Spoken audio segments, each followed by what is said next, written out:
Obviously, my final word is to everyone, everyone can do public speaking. It's a learned skill and there are ways, and sometimes it's mindset things that are blocking us. But once we identify what those are and we get them out of the way, we are free to express, free to get on stage and share our knowledge and our wisdom.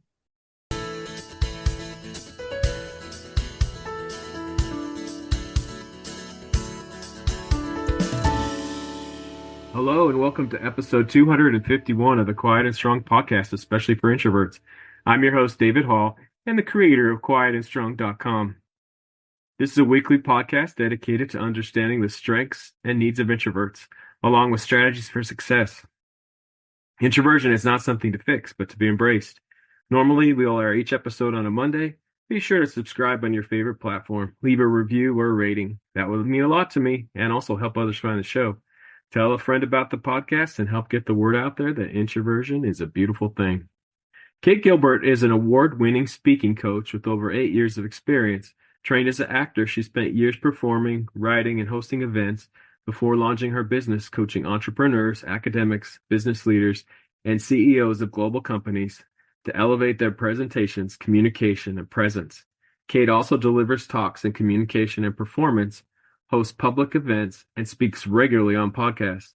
Kate draws on her passion for writing and performing and her skill of very quickly drawing out people's confidence. Her sessions are practical and holistic, often using meditation and visualization to help our clients get transformative results. All right. Well, welcome to the Quiet and Strong podcast, Kate. Kate, it's so good to have you on today. It's really great to be here. Thank you, David. Yeah. So Kate is in the process of writing a book for public speaking for introverts, and thought it would be great to have her on and talk about the work she does as a public speaking coach, and especially when it comes to being an introvert. So tell us about the work that you do and how you got to that point. Well, I trained as an actor, first of all. And I think a lot of people assume that because you've done actor training, you're really confident and it's easier for actors to stand up on stage and do talks and things like that. It was not the case for me. And I realized quite early on when I came out of drama school that I actually didn't feel that confident going into auditions even, or sometimes even being on stage. In some ways it's different because when you're acting, you have rehearsed a million times. You know exactly what the words are going to be that come out of your mouth, and you're playing a character, so you're not playing yourself. So when you strip all of that away and you're standing on the stage as you, it actually can feel very vulnerable for many actors, actually, because we're not really used to that. We're used to putting on a cloak in some ways, or a mask even of a different character. So it's quite a different experience. And I think when I came out of drama school, I thought, oh my goodness, because part of the job is a lot about networking. So you're often out at, watching plays, meeting casting directors, trying to, schmooze with directors and other people so that you get cast in things. And I found that really, really difficult. And I saw other people, probably more extroverted characters, doing that really well. And I really noticed that was something I really struggled with. So I went on a bit of a journey myself to kind of find out, how can I learn confidence and what can I do? And I went and I think I did lots of courses. In fact, I probably did too many courses, but I kept looking for the next big thing that was going to help me to feel really confident and comfortable on stages. Yeah, we're going to get into that. You're going to share what you know about that. We bust myths on this show, and it's funny. You mentioned you're an actor. A lot of people think, oh, introverts can't be actors. And, it's like there's a myth that we don't like to perform. And I'm no actor, but I love doing this podcast. I love giving speeches. And so, a form of performance. Tell us about that. What is the myth that introverts can't be actors or comedians or fill in the blank? I think it's really funny because there's actual statistics out there that are the percentage of introverts in the industry of acting, even in Hollywood, is a lot higher than you would think. There's something, and you've probably touched on this many times, but there's something really beautiful about the mind of an introvert. I know for myself, I spent a lot of time on my own as a child. And what I did in that time was I went into my imagination and I made up plays and I made up stories and I sang songs to myself. And I really honed my imagination through that alone time. And so actually there are many actors who are actors because they've also honed their imagination to such an extent. So it's not really unfamiliar to find introverts. And in fact, many of them are the perfect people to be in the creative industries, in a creative role, I Yeah, think. that's beautiful. I love that. And it's that's a gift that many introverts have. We have these great imaginations and we Yeah. can come up with great ideas or do well in performances and in all of that. So I love Yeah. that. And there's obviously the myth that, introverts are shy, they're the wallflowers. But I'm like, I love getting up on stage. I actually now, especially in my 40s, I feel more at home on stage than anywhere else sometimes, because I get to express myself through creativity. And that's an absolute passion of mine. And I think that's what drives many people to get on stage and or be in films and be performers. So the shyness can go and be replaced by that passion and that desire to want to express yourself creatively. And I think that, as particularly in my younger years, I remember at school, and I went to my careers advisor when I was about 15, 16. And they said, "So what do you want to do, Kate?" I said, "For work experience." I said, "I want to go and work in a theater because I'm going to be an actress." And they said, "Oh, I don't think that's a good idea for you. Why don't we put you in like surveying or something instead?" And Oh that's yeah. actually what I went and did for my work experience, trundling around in a hard hat and boots, thinking, what on earth am I doing here? But it was assumed, because I was so quiet and shy, that that would not be a job that I could do. And I think that was definitely the opinion, 20, 30 years ago. And it probably maybe still is for some people, that you need that extroversion to be able to be public facing. Yeah, it still exists and that's why I do the show. So, Great. So there we go. and it's funny because sometimes people think introverts and introversion and shyness are the same. But I know Mhm. shy extroverts. It's just shyness is you lack confidence. I also know some very outspoken and confident introverts. And, you said it well. It's like introverts have deep imaginations and they go into their inner world a lot more. And great stuff comes from that. But Yeah. if you are shy, you don't have to stay that way. And we're going to definitely talk about things that you do or help people do to overcome shyness and gain confidence. But they're shy. So shy isn't the right word. Possibly not the right, I guess, yeah, lack of confidence. I suppose that's what that can come down to. That's the thing I struggle with sometimes when I think about introversion. Even with myself, I'm like, am I an introvert, or have I had a lack of confidence? You Yeah. know, but I definitely have some traits of introversion. And I think, needing time on my own quite a lot to recharge, and also going into my imagination a lot as well. Definitely something that I did when I was younger, when I was growing up. Yeah. So how did you get into public speaking? So one of the things that I did when I was looking for these courses to learn how do you become more confident is I went on this course called the mastery of leadership and self-expression. And at the end of the course, there was an open mic night. And I had been writing, because I'd always written, and I'd written some poetry songs actually. And someone said to me, "Why don't you get up on the open mic and perform them?" And I was kind of like, "Well, no, I don't think so. I haven't performed them. No one's heard them before." And my friend said, "Yes, but you've just done this self-expression and leadership course, so you should be able to do it now." So I did. I challenged myself. I got up there and I did this song. And someone came up to me afterwards and said, "Oh, it was so beautiful. Please go and share that with everybody. Like, people need to hear your work."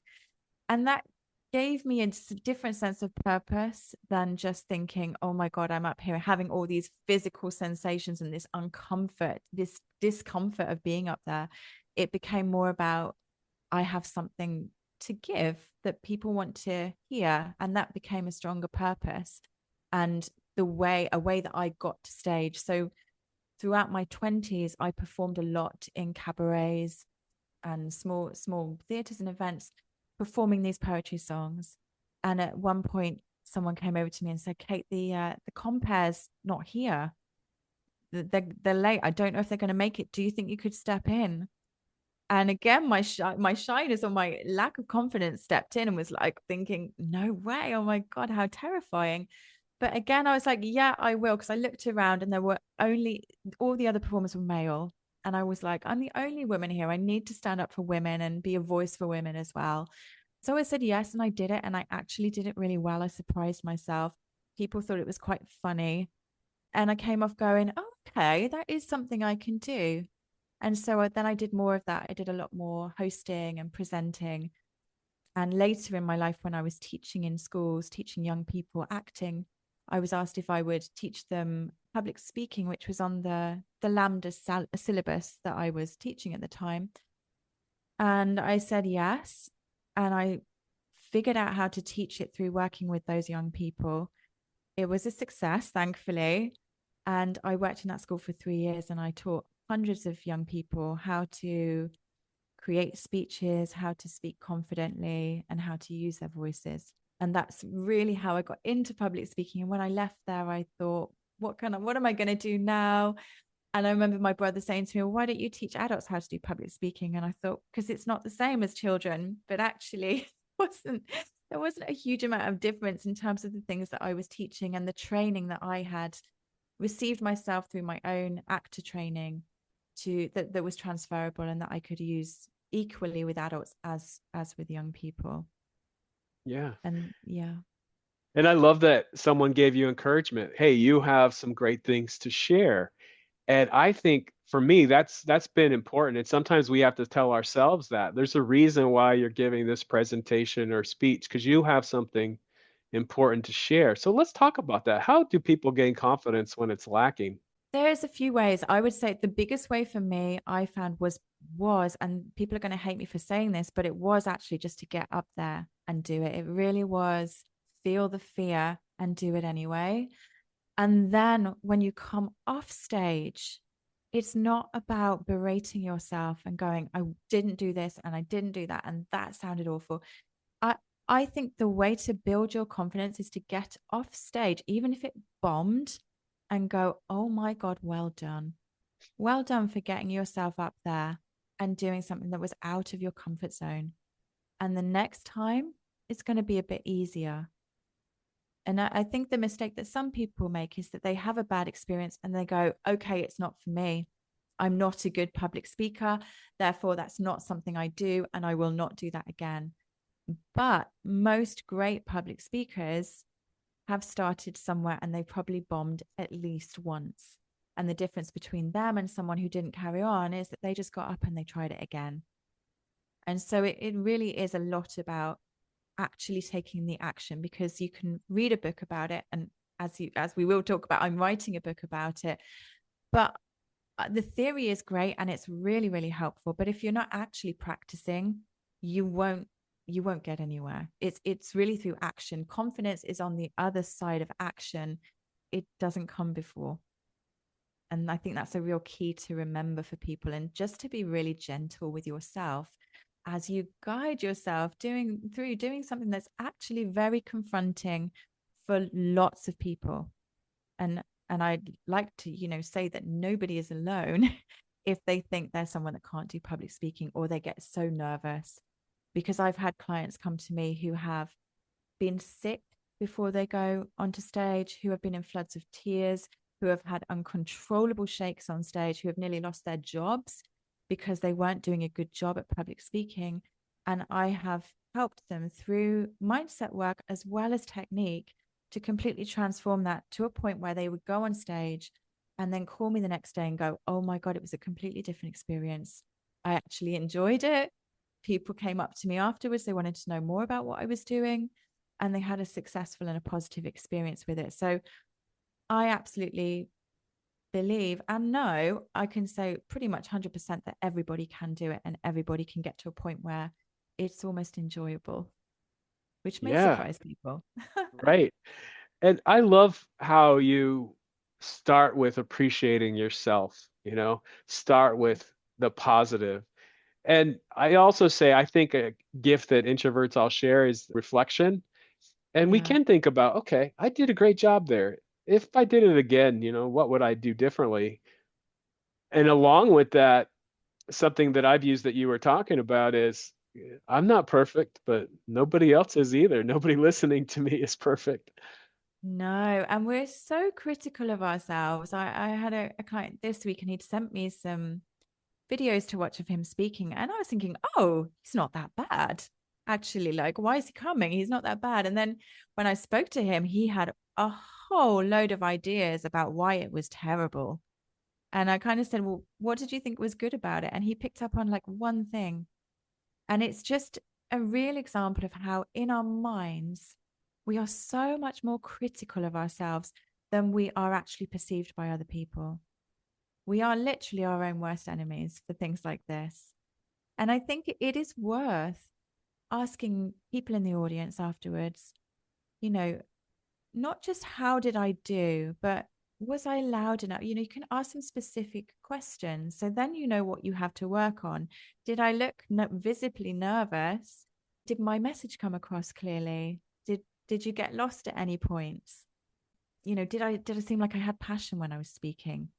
And then we kind of know, okay, that's fine. If we seem like we didn't have passion, no problem. Next time, I'm going to figure out how do I bring that passion into what I'm saying as a focus and a way to improve over time. Yeah. And you're also saying, start. And that Start, can be an yes. important thing. And I when I was younger, I definitely was terrified of I couldn't imagine myself doing something like this podcast or giving a speech. And Yeah. I'm going on 5 years on the podcast, and I say I'd like to think I was just brilliant with episode number one, but I know over time I've just gotten so much more comfortable and better with the whole thing. But you have to start somewhere. Yeah, absolutely. And I remember when I did my first online video. So, as coaches and people with business, we have to do videos to promote ourselves.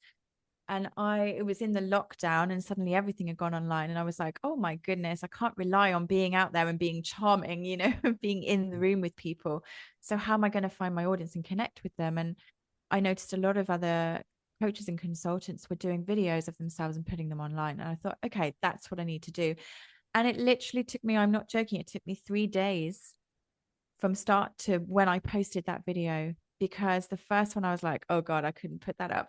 And then there was the fear of it. Then there was the judgments of what's everyone going to think when they see this.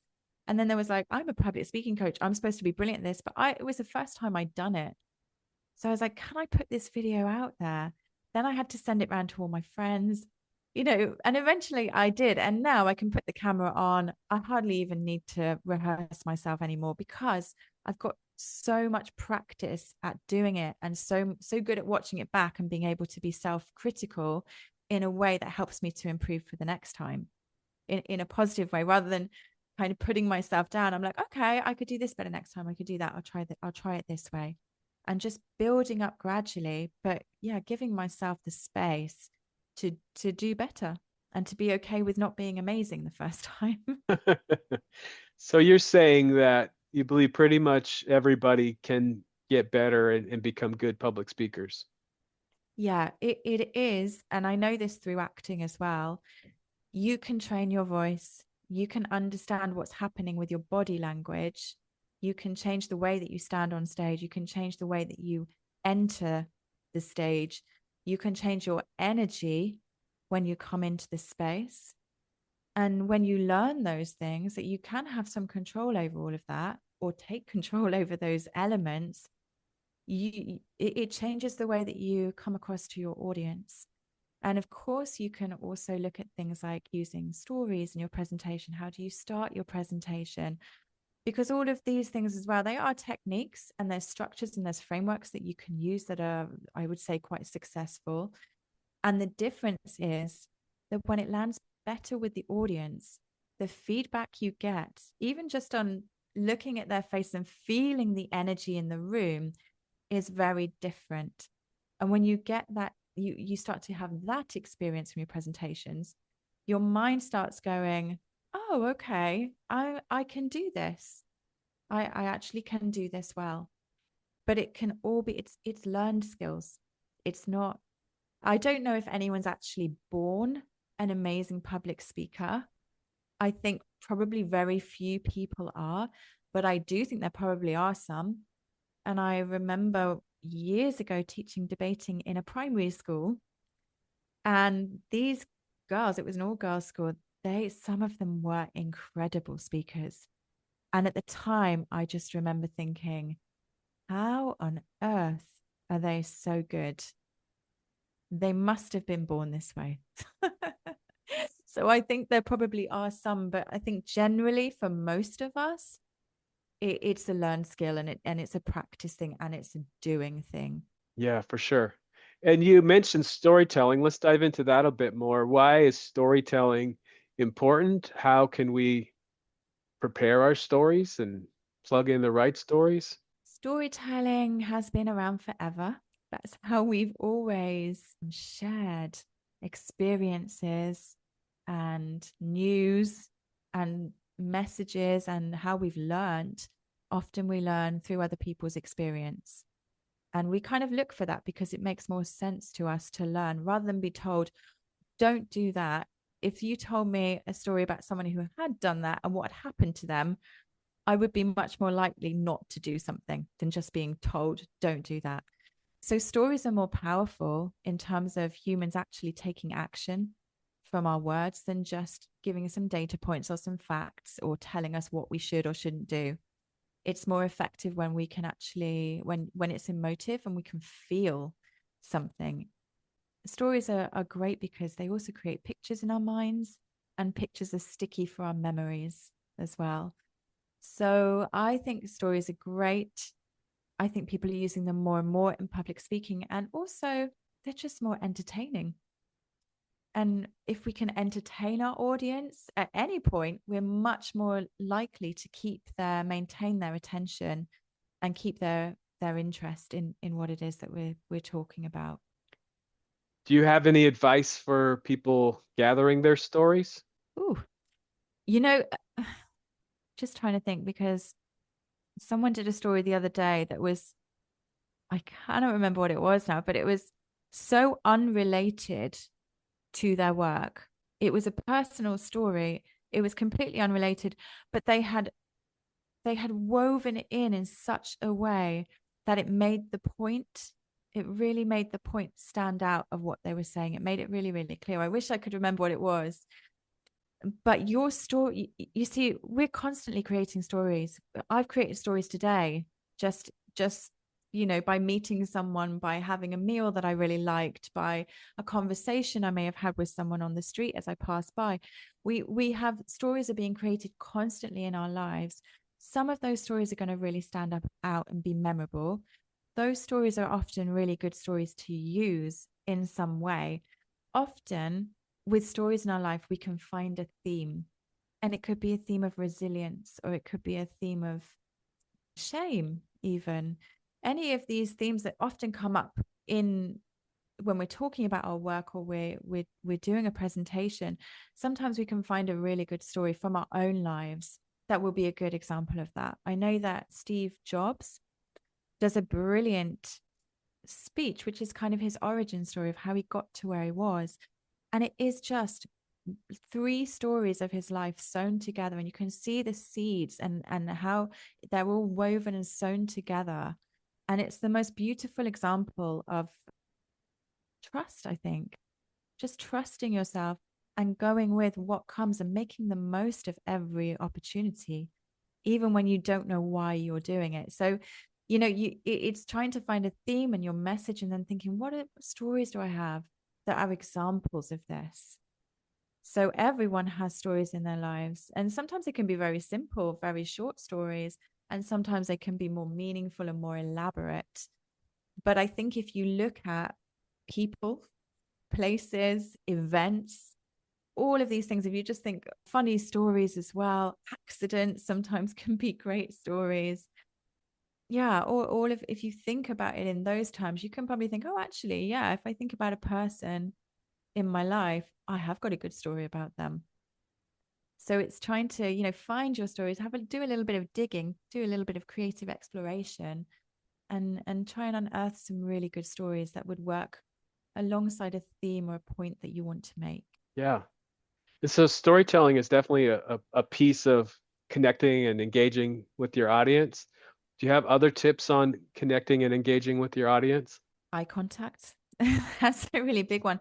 And it's actually really hard. And I think potentially for introverts, it's quite hard to make eye contact. It feels very uncomfortable. It feels, I think, one thing about introverts is we get overstimulated, and looking into someone's eyes, there can be a whole world of sensitivity that we can pick up just by actually making eye contact. And for some people, it's very overstimulating. It can be very overwhelming. But it's also the thing that creates connection between human beings. And if somebody feels in the audience that the eye contact is not being made, they won't feel seen or validated. And therefore, they will start to question, why should they be there? Why should they give their time to someone who is not giving them attention through eye contact? It's a really, really good way to connect with your audience. And even if it feels uncomfortable, I say start getting used to it. One of those things, just think, okay, in this, ask people, did I make eye contact afterwards? That's another thing you can ask. And if they say not really, then think, okay, next time in my next presentation, I'm going to make sure I look at least 5 people in my audience and spend a moment with each of those and just build up, because it can be uncomfortable, but it becomes less uncomfortable the more that we do it. We kind of break through a barrier with it, and then it becomes normal. Yeah. And then how do introverts best prepare? And does that look any different for extroverts? I think it does probably look different for extroverts, but again, we can't really generalize because everyone's got different stuff going on. For introverts, I would say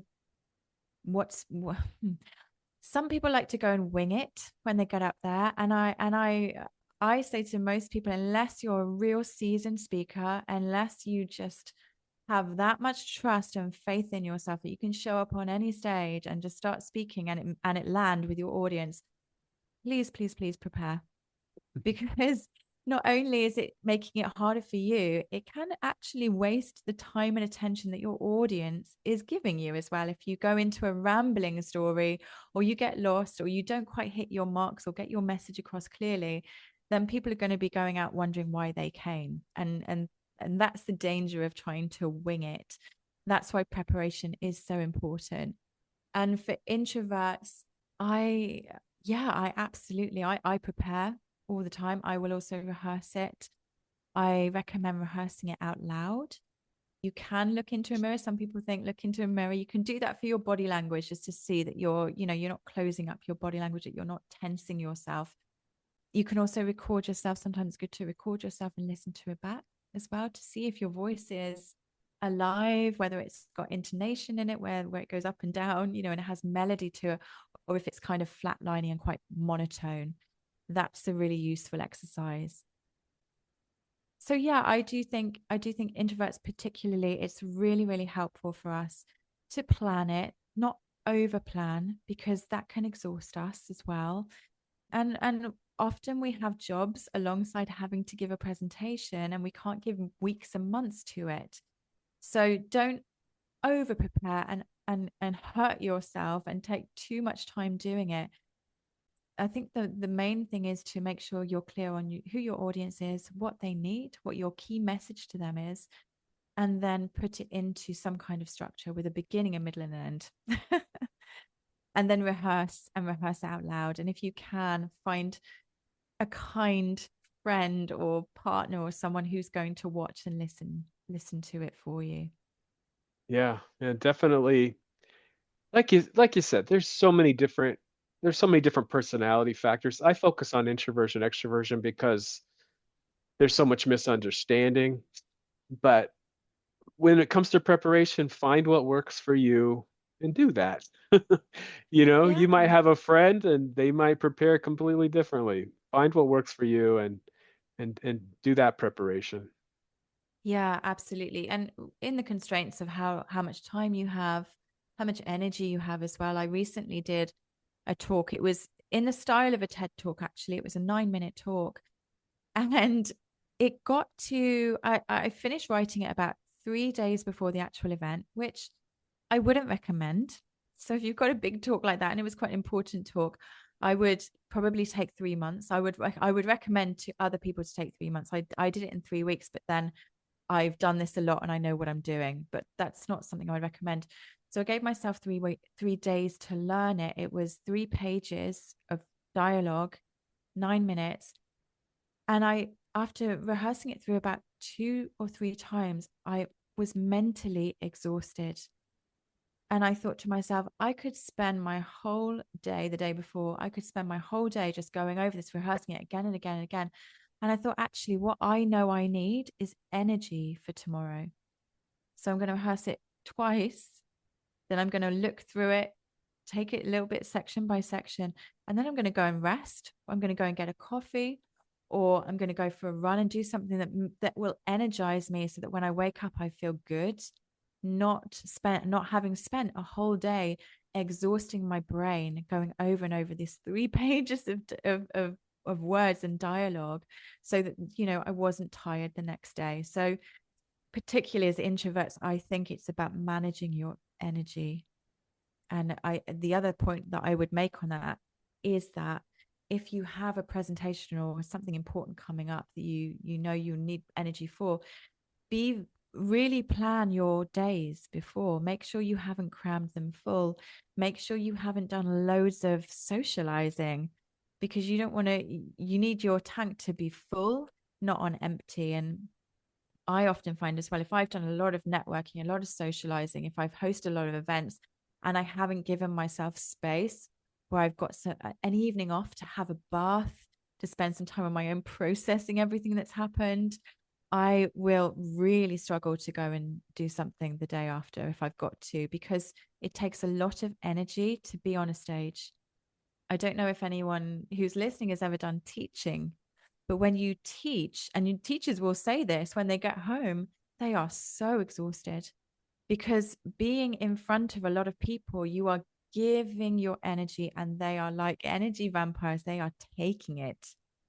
So expect to be very tired after a presentation. It's not just the preparation that kind of takes more energy than you would normally give, but also actually the act of standing on a stage and delivering something to many people will be draining.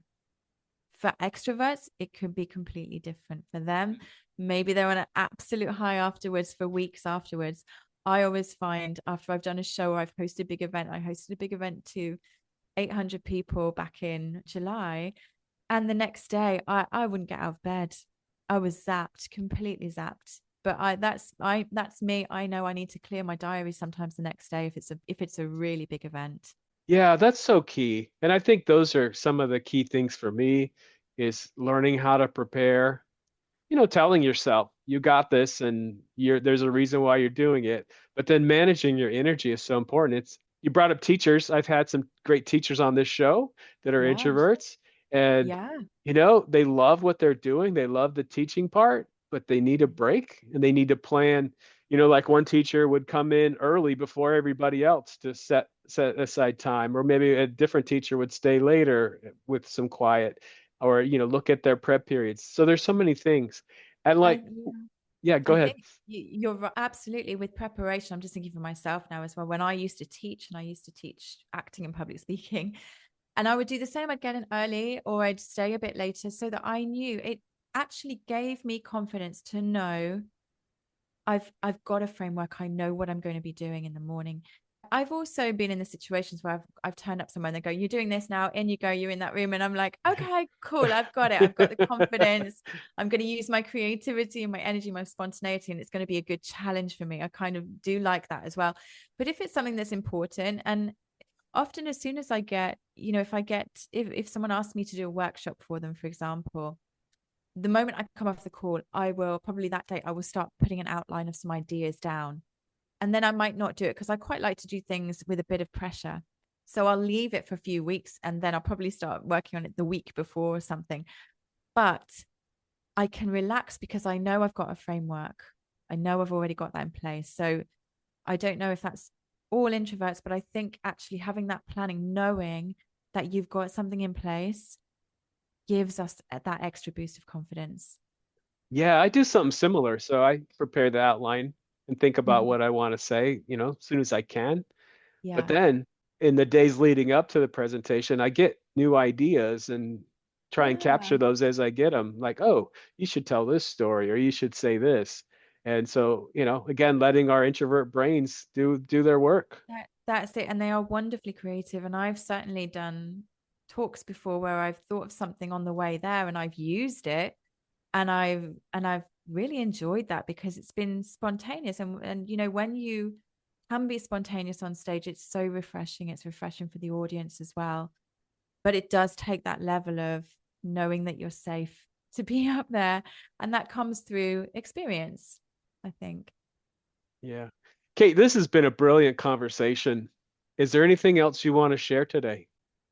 I don't think so, only that I have my book, but that's going to be coming out hopefully next year. And I'm going to be putting in all of my insight from kind of being shy and underconfident as a young person to finding my confidence, and working with hundreds, maybe thousands of people now actually who've also had that fear of getting on stage and that lack of confidence and have overcome it. So that's all going in the book. And obviously my final word is to everyone can do public speaking. It's a learned skill, and there are ways, and sometimes it's mindset things that are blocking us. But once we identify what those are and we get them out of the way, we are free to express, free to get on stage and share our knowledge and our wisdom. Yeah, beautifully said. And we'll look forward to your book. Where can people currently find out about the great work that you do? Sure. So my website is kategilbert.co.uk.